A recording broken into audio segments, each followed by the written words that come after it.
Hello, నేను miss రావు.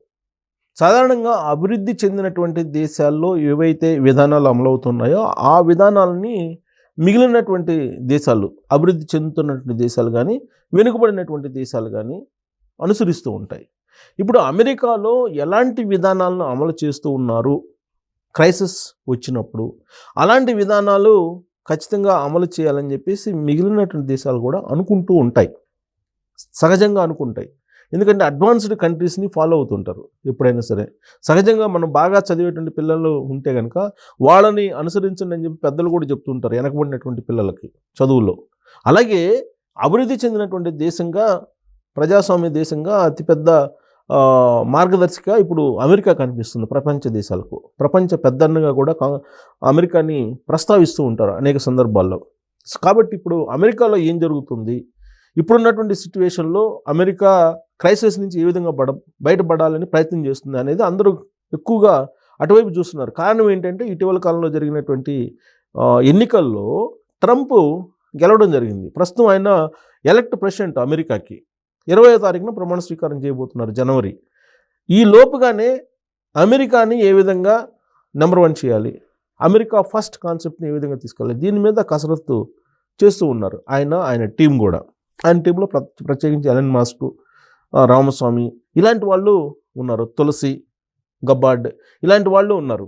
So వీళ్ళు ఈ టీంని కనుక చూస్తే వాళ్ళు రాబోయేటువంటి రోజుల్లో ఏం చేయబోతున్నారు అనేది చాలా క్లారిటీకి వచ్చేస్తున్నారు ప్రపంచ దేశాల్లో ఉండేటువంటి అనేక మంది. దానికి కారణం ఏంటంటే అమెరికా ప్రస్తుతం అయితే క్రైసిస్లో ఉంది. కాకపోతే ఇప్పుడు పైకి కనిపించట్లేదు కానీ రష్యాని ఎదుర్కొంటుంది గత 2 years నుంచి కూడా. ద్రవ్యోల్బణం అదుపు తప్పింది అక్కడ. ద్రవ్యోల్బణం అదుపు తప్పడం అంటే నిత్యావసర వస్తువులు సామాన్యులు భరాయించలేని స్థాయికి వెళ్ళిపోయాయి. ఇక అమెరికాకు సంబంధించినటువంటి ఫెడ్ అంటే మనకు ఆర్బీఐ ఎలాగో అక్కడ అలాగా ఫెడ్ ఈ వడ్డీ రేట్లు విషయంలో కూడా అక్కడ ఇబ్బందికరమైన పరిస్థితులు ఉన్నాయి. ఇక 3 ఇల్లీగల్ ఇమ్మిగ్రెంట్స్ అదొకటి. 4 అడ్మినిస్ట్రేషన్లో అంటే ప్రభుత్వంలో అనవసరమైనటువంటి ఖర్చులు పెరిగాయి. దాని కారణంగా ప్రజల నుంచి వసూలు చేసినటువంటి పన్ను రూపంలో వసూలు చేసినటువంటి డబ్బు కాస్త కేవలం ఉద్యోగుల జీతాలకి వీటికి సరిపోతున్నాయి. దీని కారణంగానే అక్కడ క్రైసిస్ ఉంది అనేది. అందుకే ఇప్పుడు ట్రంప్ ఒక సిస్టమ్ తీసుకొచ్చారు. దాన్ని ఇంప్లిమెంట్ చేయడానికి ఎలన్ మాస్క్కి అప్పచెప్పారు. ఎందుకంటే ఆయన సలహాదారుగా ఇప్పుడు తీసుకున్నారు. ఎలన్ మాస్క్ ఒక ఆర్గనైజేషన్ని పర్ఫెక్ట్గా ఎలా నడపాలో ఆ విధంగా ఇప్పుడు అమెరికాను నడపాలని చూస్తున్నారు. ఆయనకే ఆ బాధ్యతలను కూడా అప్పచెప్పారు ట్రంప్. సో మాన్హట్టన్ అంటే ఏంటంటే, మాన్హట్టన్ అంటే ఉన్నటువంటి ఉద్యోగుల్ని తగ్గించేసి తక్కువ మంది ఉద్యోగులతోటి ఎక్కువ ఎఫిషియన్సీ ఉండేటువంటి పాలన ఎలా తీసుకురావాలి అనే దాని మీద ఇప్పుడు కసరత్తు చేస్తూ ఉన్నారు. తక్కువ సిబ్బందితోటి ఎక్కువ పరిపాలన ఎలా చేయాలి అంటే, ఎక్కువగా పరిపాలన, సమర్థవంతమైనటువంటి పాలన, నీతివంతమైన పాలన ఎలా చేయాలి అనే దాని మీద ఇప్పుడు ఎలన్ మాస్క్ కాన్సన్ట్రేషన్. దానికి డ్రోగ్ అని పేరు పెట్టారు. డ్రోగ్ అంటే డిపార్ట్మెంట్ ఆఫ్ ఎఫిషియన్సీ. దాన్ని డ్రోగ్ అంటున్నారు అక్కడ అమెరికాలో. సో డిపార్ట్మెంట్ ఆఫ్ ఎఫిషియన్సీ అంటే ప్రభుత్వానికి సంబంధించినటువంటి ఉద్యోగులు ఎవరైతే ఉన్నారో వాళ్ళ నుంచి ప్రొడక్టివిటీ ఎవరు ఎంత ఇస్తున్నారో అనే దాని మీద స్క్రూటినీ చేస్తున్నారో ఆ బాధ్యతను ఎలన్ మాస్క్ అప్పచెప్పారు. ఎలన్ మాస్క్ స్క్రూటినీ చేస్తున్నారు. దీంతో అమెరికాలో ఉండేటువంటి ఉద్యోగుల్లో ఒక రకమైనటువంటి ఆందోళన అయితే బయలుదేరింది. ఉద్యోగులు అంటే ఎవరు? ప్రైవేటు ఉద్యోగులు కాదు. అమెరికా ప్రభుత్వంలో వైట్ హౌస్లో ఉండేటువంటి ఉద్యోగుల దగ్గర నుంచి ఆయా స్టేట్లో ఉండేటువంటి ప్రభుత్వ ఉద్యోగుల వరకు కూడా ఒక రకమైనటువంటి ఆందోళన ఉంది. ఎందుకనంటే వీలున్నంత వరకు 50% ఉద్యోగులు, ప్రభుత్వ ఉద్యోగుల్ని తప్పించేటువంటి ప్రయత్నం ఎలన్ మాస్క్ చేస్తున్నారు అనేది. ఇప్పుడు అమెరికా బడ్జెట్లో ఎక్కువ భాగం ఉద్యోగులకి వెళ్ళిపోతుంది. బట్ అటువైపు నుంచి ఎఫిషియన్సీగా ఫలాలు రావట్లేదు అనేది ఎలన్ మాస్క్ స్క్రూటినీలో తేలినటువంటి అంశం. అందుకే 50% ఉద్యోగుల్ని, ప్రభుత్వ ఉద్యోగుల్ని ఇంటికి పంపించేసేయాలి అనేటువంటిది మాన్హట్టన్ అన్నారు. దాన్ని మాన్హట్టన్ అనేటువంటి కార్యక్రమం ద్వారా, ఒక ఆపరేషన్ ద్వారా వీళ్ళందరినీ ఇంటికి పంపించేయాలనేటువంటి ఒక నిర్ణయం అయితే తీసుకున్నారు. జనవరి 20వ తారీఖు తర్వాత ఈ ఆపరేషన్ మొదలు కాబోతుంది. దాంతో వైట్ హౌస్లో ఉన్నటువంటి ఉద్యోగులతో పాటు, ప్రభుత్వ ఉద్యోగులతో పాటు రాష్ట్రాల్లో, జిల్లాల్లో రాష్ట్రాల్లో ఉండేటువంటి కౌంటీస్లో ఉండేటువంటి ఉద్యోగులలో ఆందోళన అయితే బయలుదేరింది. ఎవరిని ఎలా తీసేస్తారనేది. అయితే దానికి కొన్ని గైడ్లైన్స్ తీసేశారు, ఎలా తీసేయాలనేది. ఇప్పుడు మనకి భారతదేశం ఉంటే భారతదేశం ఏంటి, విఆర్ఎస్ ఇచ్చి పంపించేస్తుంది. ఇప్పుడు ఎల్ఐసి లాంటి కంపెనీల్లో విఆర్ఎస్ ఇచ్చి పంపించేస్తుంది. అలానే అక్కడ కూడా కొత్త పద్ధతిని తీసుకొచ్చి వీళ్ళంతవరకు 50% ఉద్యోగాలను తీసేయాలనేటువంటి ఒక ప్రయత్నం చేస్తుంది. ఇప్పుడు అభివృద్ధి చెందినటువంటి అమెరికా ఆర్థిక మాంద్యాన్ని ఎదుర్కోలేక ప్రభుత్వ ఉద్యోగాల్లో కోత పెడుతుంది, ఉన్న ఉద్యోగాలను ఇంటికి పంపిస్తుంది ఉద్యోగుల్ని. సేమ్ అలాగే ఇప్పుడు భారతదేశంలో కూడా అలాంటి పరిస్థితే ఉంది. అలాగే అన్ని రాష్ట్రాల్లో కూడా అదే పరిస్థితి ఉంది. బడ్జెట్లో 60 to 70% ప్రభుత్వ ఉద్యోగులకు వెళ్ళిపోతుంది, జీతాల రూపంలో వెళ్ళిపోతుంది రెవెన్యూ అంతా కూడా. కాబట్టి ఈ స్థాయిలో రెవెన్యూలో 60 to 70% వెళ్ళిపోతే ఉద్యోగులకి ఇక అభివృద్ధి చేయాలంటే అప్పులు తీసుకురావాల్సి వస్తుంది. అప్పులు తీసుకొచ్చిన తర్వాత వాటికి ఇంట్రెస్ట్లు పే చేయలేక మళ్ళీ ఈ రెవెన్యూల నుంచి కొంత వెళ్ళిపోతుంది. దీంతో అసలు అభివృద్ధి అనేది శూన్యంగా కనిపిస్తుంది అభివృద్ధి. దానికే ఇప్పుడు ఉన్నటువంటి ప్రభుత్వాలు ఏం చేస్తున్నాయంటే ప్రభుత్వ భూములను అమ్మేస్తుంది, అలాగే పబ్లిక్ రంగ సంస్థలను అమ్మేస్తున్నారు. ఈ స్థాయిలో ఇలా అమ్ముతున్నటువంటి పరిస్థితి.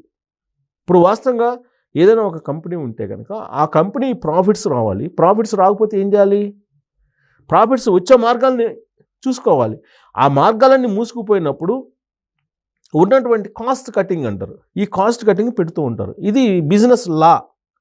సో కాస్ట్ కటింగ్ పెడతారు. అలాగే ఇప్పుడు అమెరికా ప్రభుత్వం కూడా కాస్ట్ కటింగ్ పెట్టింది. కాస్ట్ కటింగ్లో భాగంగా ప్రభుత్వ ఉద్యోగుల్ని సగం మందిని తీసేసేటువంటి కార్యక్రమానికి శ్రీకారం చుట్టబోతుంది అని అన్నారు.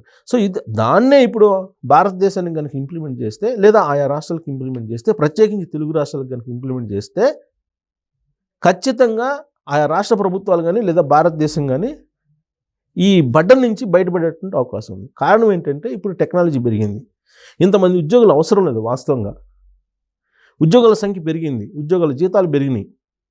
రాష్ట్రంలో ఉండే ఆర్థిక పరిస్థితి ఏ విధంగా ఉన్నప్పటికీ కూడా, ప్రజల యొక్క తలసరి ఆదాయం ఏ విధంగా ఉన్నప్పటికీ కూడా ఉద్యోగులకి ఐఆర్ ఇవ్వాలి, డిఏ ఇవ్వాలి, కరువు బత్యం ఇవ్వాలి, పిఆర్సీ ఇవ్వాలి. ఇవన్నీ ఏదో ఒక చట్టం ఉన్నట్టుగా వాళ్ళు డిమాండ్ చేస్తూ ఉంటారు. వాస్తవంగా పిఆర్సీ అంటే కనుక పే రివిజన్ కమిషన్ రివ్యూ చేయాలి. రివ్యూ చేసి ఆ రాష్ట్రంలో లేదంటే ఆ దేశంలో ఉండేటువంటి అందరి యొక్క పరిస్థితుల్ని అధ్యయనం చేసిన తర్వాత జీతాలను తగ్గించేటువంటి వెసులుబాటు కూడా ఉంది. కానీ ఇప్పుడు ఉన్నటువంటి యంత్రాంగం ఏం చేస్తుందంటే ప్రభుత్వాన్ని మెడలు వంచి పిఆర్సీ అంటే పెంచడమేను అనేటువంటి కాన్సెప్ట్కి తీసుకెళ్ళిపోయింది.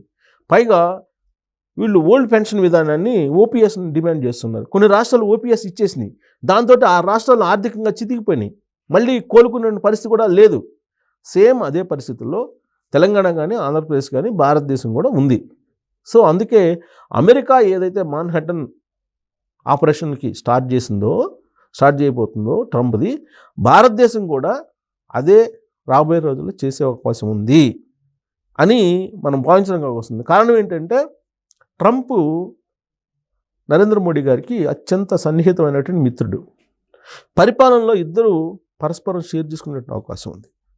అమెరికా క్రైసిస్ నుంచి బయటపడటానికి అంత పెద్ద ప్రజాస్వామిక కంట్రీ ప్రభుత్వ ఉద్యోగులను తీసేసిందంటే భారతదేశం ఎందుకు తీసేయకూడదు?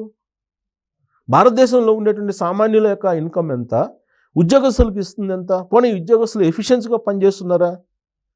వాళ్ళు ఆడిట్ చేస్తే కనుక ఎఫిషియన్సీ అనేది కనిపించదు. భారతదేశంలో ఉండేటువంటి ఉద్యోగుల్లో చాలా తక్కువ ఉంటుంది. అందుకే పనికి తగ్గ వేతనము అనేటువంటి కాన్సెప్ట్ని కూడా ఆలోచించారు నరేంద్ర మోడీ గారు ఒక సందర్భంలో. ప్రభుత్వ ఉద్యోగులకు సంబంధించి పనికి తగ్గ వేతనం ఇవ్వాలి అని. అది ప్రస్తుతానికైతే ఆ ఫైల్ అలా ఉంది. కానీ అమెరికాలో ఇప్పుడు మాన్హాటన్ పూర్తి స్థాయిలో ఇంప్లిమెంట్ చేసిన తర్వాత, అక్కడ పరిణామాలు చూసిన తర్వాత నరేంద్ర మోడీ గారు కూడా భారతదేశంలో ఖచ్చితంగా రాష్ట్రాల్లో కానీ దేశంలో కానీ కేంద్రంలో కానీ రాష్ట్రాల్లో కానీ ప్రభుత్వ ఉద్యోగస్తుల్లో కోత పెట్టకపోతే కనుక, ఈ విధంగా జీతాలు పెంచుకుంటూ పోతే కనుక బడ్జెట్లో 70% రీచ్ అవుతున్నటువంటి క్రమంలో ఆయా రాష్ట్రాలు కానీ దేశాలు కానీ బాగుపడేటువంటి పరిస్థితి లేదు అనేది ఆర్థికవేత్తలు చెప్తూ ఉన్నారు. కాబట్టి అమెరికాని ఫాలో అయితే కనుక రాబోయేటువంటి రోజుల్లో ఇండియాలో ఉండేటువంటి ప్రభుత్వ ఉద్యోగుల్లో కూడా సగం మంది ఇంటికి వెళ్లాల్సినటువంటి పరిస్థితి ఏర్పడుతుంది. ఈ విషయం గమనించి ప్రభుత్వ ఉద్యోగులు ఇప్పటికైనా ఎఫిషియన్సీగా పనిచేయాలి, కరప్షన్ తగ్గించుకోవాలి. జీతాలు లక్షలు తీసుకుంటున్నప్పటికి కూడా కరప్షన్ మాత్రం మోతాదు పెరిగిపోతుంది. ఏ ఉద్యోగిని ఏసీబీ వాళ్ళు రైడ్ చేసినా కానీ వందల కోట్ల రూపాయలు ఉంటూ ఉన్నాయి. ఎక్కువ మంది, అందరు కాదు, ఎక్కువ మందిలో ఇలాంటి పరిస్థితే నెలకొన్న సిచ్యువేషన్లో కూర్చున్నటువంటి చెట్టుని నరుక్కునేటువంటి పరిస్థితికి వెళ్ళిపోతుంది భారతదేశంలో ఉన్నటువంటి యంత్రాంగం. కాబట్టి అమెరికా తరహా మాన్హట్టన్ రాకముందే మేలుకోకపోతే కనుక నరేంద్ర మోడీ గారు కూడా అలాంటిదే అమలు చేయక తప్పనటువంటి పరిస్థితి. కాబట్టి మీరు ఇలాంటి అమెరికాలో ట్రంప్ ఏం చేస్తున్నాడో నరేంద్ర మోడీ గారికి కూడా అదే చేయాలని అవసరం లేదు భారతదేశంలో అనే దాని మీద కామెంట్ రూపంలో మీ అభిప్రాయం